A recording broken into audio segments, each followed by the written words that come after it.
নমস্কার, ব্রেকিং বাংলায় আপনাদের স্বাগত। আমি জয়ন্ত মজুমদার।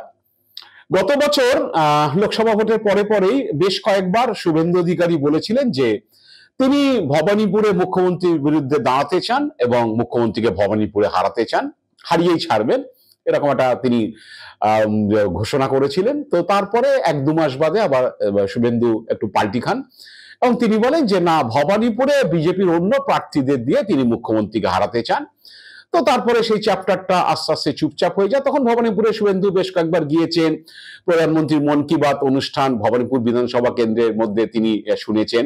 তো এরকম তার ঘন ঘন ভবানীপুরে যাতায়াত দেখে অনেকে ভেবেছিলেন বোধহয় তিনি লড়বেন। যাই হোক, পরে তিনি সুর পাল্টে দেন এবং বলেন যে ভবানীপুরে তিনি লড়ছেন না, তিনি অন্য প্রার্থীকে দিয়ে মুখ্যমন্ত্রীকে হারাবেন।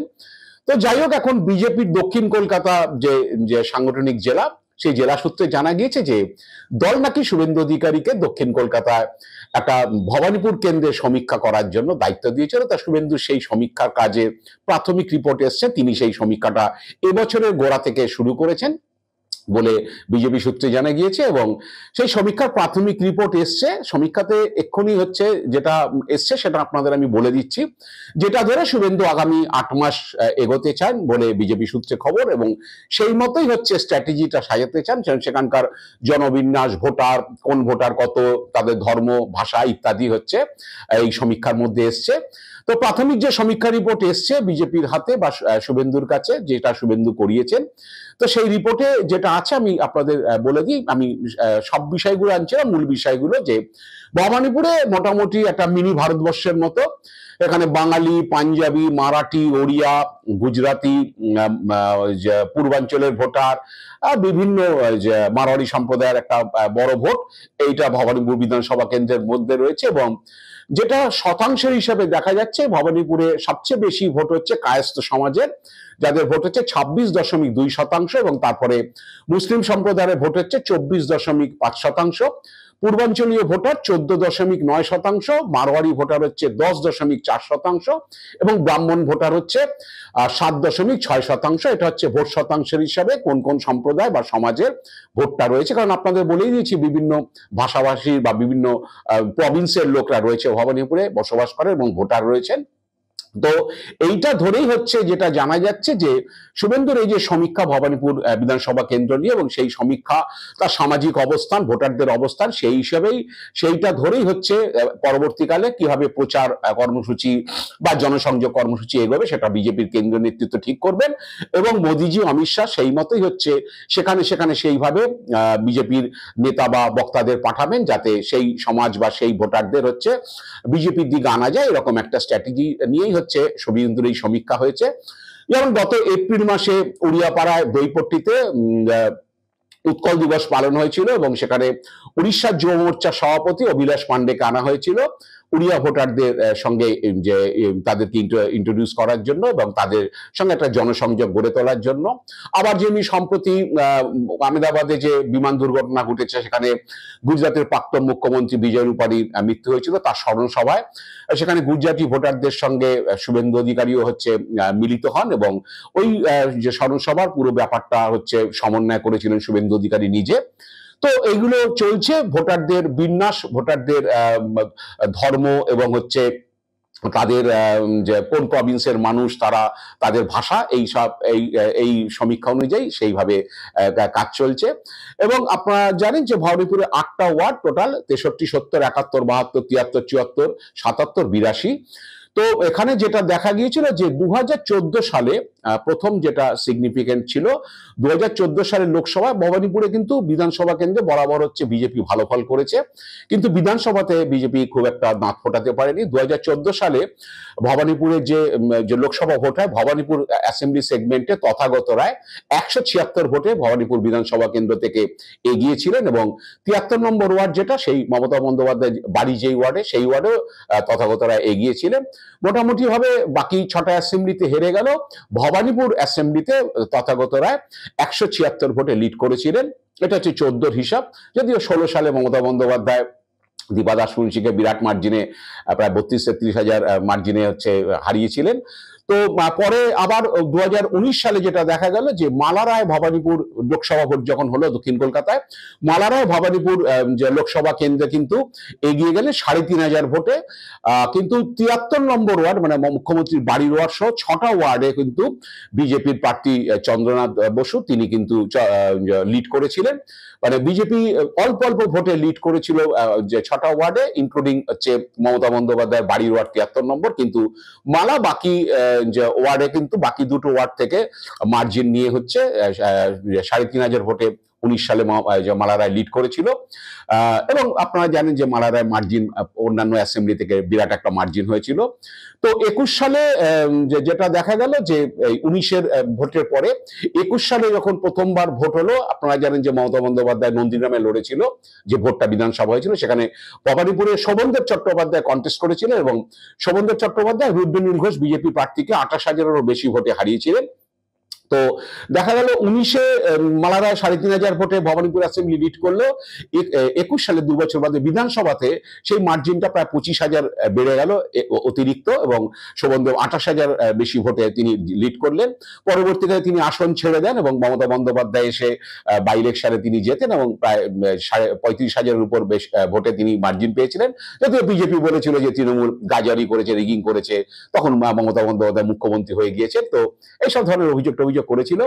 তো এখন আবার দেখা গেল যে 24 সালের ভোটে কিন্তু মালারায় হচ্ছে ওখানে যথারীতি হচ্ছে মালারায় 6,334 ভোটে লিড করলেন। মানে গত বছর যে লোকসভা ভোট হলো 24 সালে, কিন্তু 5টা ওয়ার্ডে বিজেপি অল্প অল্প ভোটে হলেও হচ্ছে বিজেপি লিড করেছিল। কিন্তু বিজেপির 5টা ওয়ার্ডের লিডকে কভার করে মালারায় 6,334 ভোটে লিড করেছে গত বছর যে লোকসভা ভোট হয়েছে।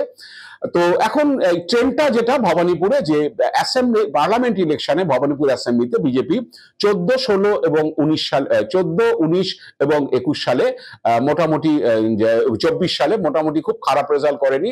4টে 5টা 6টা করে ওয়ার্ড তারা লিড করেছে, কিন্তু খুব বেশি লিড তারা করেনি। কিন্তু বিধানসভায় আসলেই দেখা যাচ্ছে সেই মার্জিনটা হচ্ছে 30,000, 35,000, 28,000 এরকম হয়ে যাচ্ছে, অনেক হিউজ বেড়ে যাচ্ছে।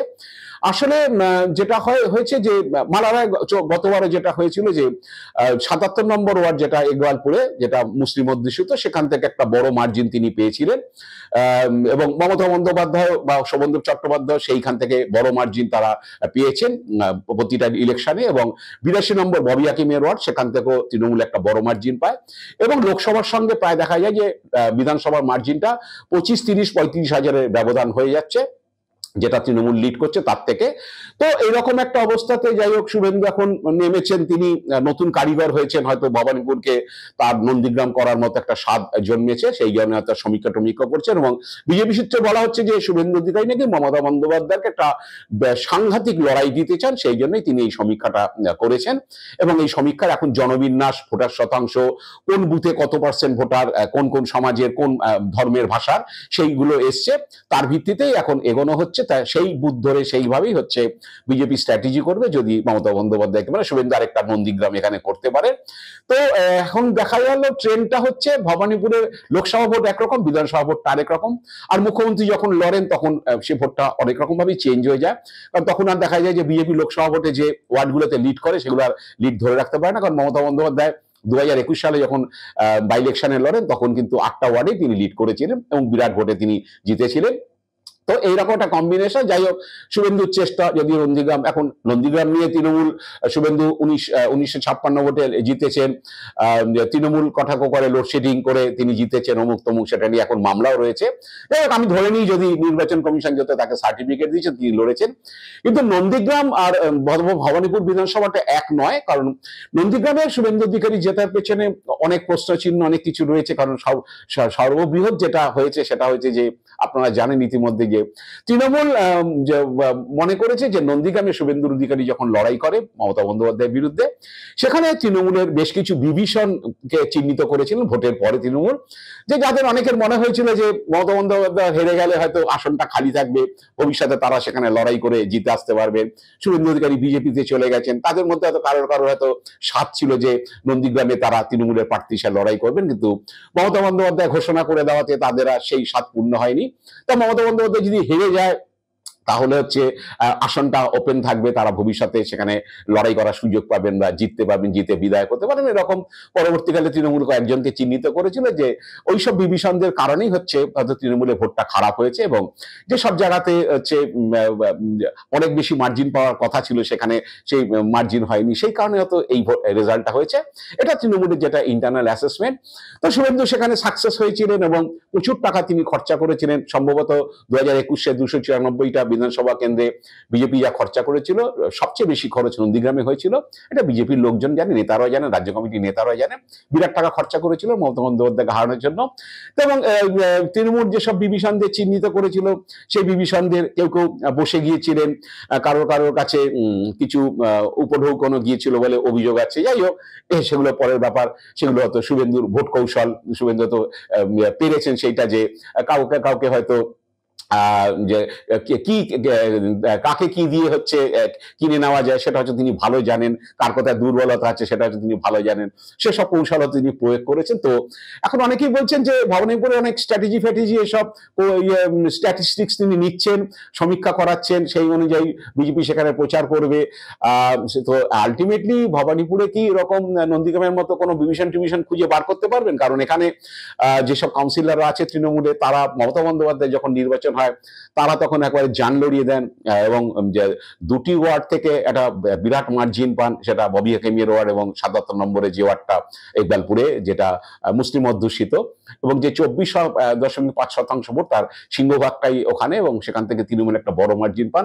এখন জানি না আগামী 8 মাসের মধ্যে শুভেন্দু অধিকারী ভবানীপুরে আবার তৃণমূলে কোনো ডিভিশন খুঁজতে নামবেন কিনা, যদি নন্দীগ্রামে তিনি সফল হয়েছেন তো সেরকম ডিভিশন খুঁজতে নামবেন কিনা, বা তাদেরকে আবার ম্যানেজ করার চেষ্টা করবেন কিনা আমি জানি না।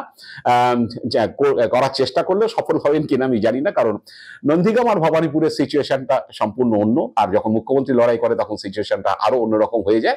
জানি না এখন শেষ পর্যন্ত কি হবে, দেখা যাক। আগামী এখনো দিন পড়ে আছে, শুভেন্দুর পূর্ণাঙ্গ সমীক্ষা এসে যাবেন। এখন প্রাথমিক রিপোর্ট এসছে, পূর্ণাঙ্গ রিপোর্ট আসবে, তখন বিজেপি বা শুভেন্দু অধিকারী মমতা বন্দ্যোপাধ্যায়কে কঠিন লড়াই দেওয়ার জন্য, হারানোর জন্য কি স্ট্র্যাটেজি নেন, এবং তৃণমূল পাল্টা কি স্ট্র্যাটেজি নেন, তার জন্য আমাদের ভোটের ফলাফল পর্যন্ত অপেক্ষা করতে হচ্ছে। আজ এ পর্যন্তই। আপনারা ভালো থাকবেন, সুস্থ থাকবেন। নমস্কার।